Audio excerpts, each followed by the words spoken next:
Today on the podcast, we are talking about Perplexity AI and their new feature they just released called Perplexity Pages. A little bit of a tongue twister, but this is a really cool new feature. If you're unfamiliar with Perplexity AI, they are a kind of like a AI research tool. And now this page feature allows you to kind of lay it out in a really visually appealing way that kind of looks just professional and nice. Jaden, what are your thoughts on this as far as use cases and how can you make money with this? Yeah. Okay. So first of all, I think that this is a super cool tool. Essentially, like I've been using Perplexity for a while. I know a lot of people that are huge fanatics. Like Perplexity is a very, very popular. Again, when we talk about winners, Perplexity 100% is like a winner in the AI space. The thing that they've been known for is essentially displacing or disrupting Google. They're the ones that literally have forced Google to put the AI summaries in Google. They would not have done that. I 100% guarantee without Perplexity hitting $1 billion valuation, and now I think a $3 billion valuation, having like Jeff Bezos invest in them. Like they know they're a serious company. But essentially what they do is like when you're doing a search, they just got really good originally at like giving you the answer with AI and then citing the answer. So giving you like links to where they got all the stuff. So it's like a research tool and it's really good at doing research or studying stuff. I know on my other podcast, AI Applied with Connor Grennan, a lot of times I'm like, hey man, let's talk about this topic today. And he's like, oh, like I don't know a ton about that topic. So he just like searches for it on Perplexity. And in like 3 seconds, it's going to give him a summary and a brief, everything he needs to know about that. And then while I'm talking, he's researching. And then while he's talking, we're like looking at stuff and sharing things. So it like makes it so that very quickly on the fly, you can get briefed on any given topic, like very quickly. So that's an amazing thing about Perplexity. So Connor told me that he's completely replaced Google search with Perplexity for him. That's like the only thing he uses, which to me is like mind blowing. But so they're a winner. I bring that up, say that they're a winner, and now they're taking that like that summary, that search, that research to a whole new level and making it very appealing and very like usable. So it's good for creating reports. It's good for creating summaries, and essentially you're going to do your search, but now you can select to have it generated as a page where it's going to be a really nice formatted page, kind of like medium.com. I don't know if you've used that much, Jamie. But it's got like these pretty like headers and images on the top. And like you essentially make this thing look like an amazing report and you send it to someone. It looks like you spent like an entire day's work on this thing, but really this was 5 or 10 minutes. You can tweak it, put it together. I don't know. What's your take on this, Jamie? Is this usable, or are you like, why don't people just, share like the original text? What are your thoughts on it? I think it's really cool. I think, and we kind of talked about this before, but me and you are kind of both in the phase where we're kind of building out. I know you're building out like an online course, and I'm building out an online community through my YouTube channel. And this, I feel like, is a great way, especially in the online community side, where you could add value. So you could even come up with like a weekly report on, so my online community is going to be entrepreneurship and reselling. So like you could post up, the reselling stats for, the past week, or just what's going on with eBay and their fee, like a fee research paper, essentially, to show people and just, provide extra value that you otherwise wouldn't have time for. I think in that sense, it could be really valuable. Jaden, what do you think about like with a developing a course? Could this help you in that way as well?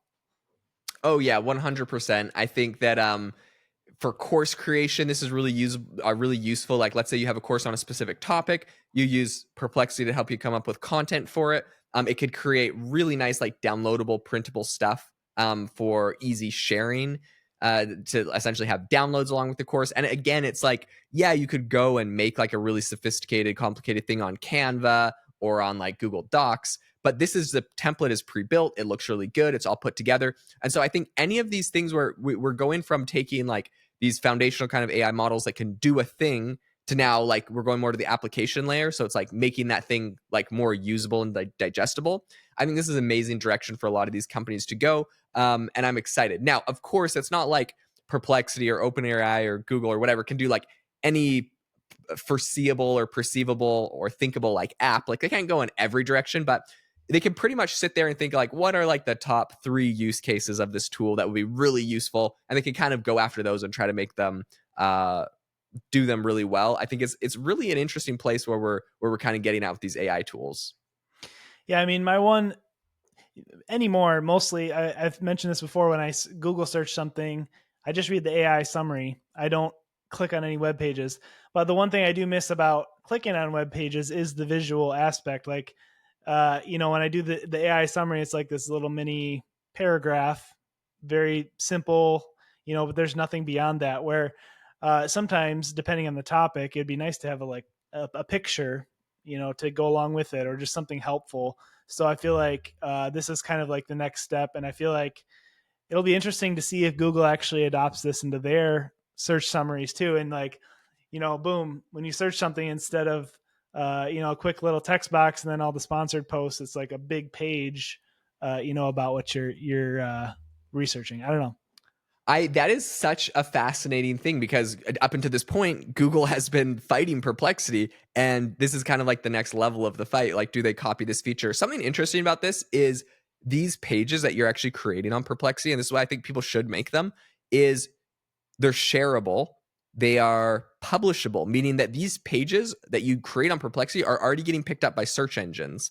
Like, it's an actual like page, so there's like SEO strategy in this as well to create this page on Perplexity. Honestly, it reminds me a lot of like medium.com. They have these like really pretty templates, and your articles can look really nice. I've used them a lot. I've had months where I have like 5,000 reads on my Medium articles or whatever, and like, I don't know, like I had a phase where like I was like really into it.